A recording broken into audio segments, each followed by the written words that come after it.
Урматтуу кыргызстандыктар, жалпыңыздарга маалым болгондой, 28 ноябрь күнү Кыргыз Республикасынын Жогорку Кеңешинин депутаттарын шайлайбыз.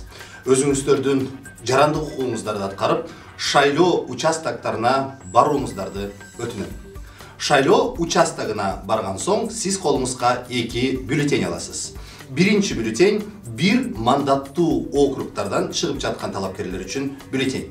Кыргызстан 36 бир мандаттуу округка бөлүнгөн. Өзүңүз кайсыл округка тиешелүү экениңизди tizme.gov сайтынан текшере аласыздар. Колуңуздарга алган бюллетеньде сиздердин округтан чыгып жаткан талапкерлердин фамилиялары жазылган. Сиз ал талапкерлердин бирөөсүнө гана шайлоого мүмкүнчүлүк аласыз же баарына каршы добуш берүү мүмкүнчүлүгүнө ээсиз. Ал эми экинчи бюллетень Кыргызстан боюнча бирдиктүү округдуку. Ал бюллетеньде шайлоо бир аз башкача өтөт.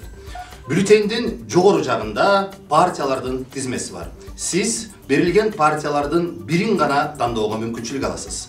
Ал эми бюллетендин төмөн жагында партиянын 54 кандидатын билдирген 54 бөлүкчө бар.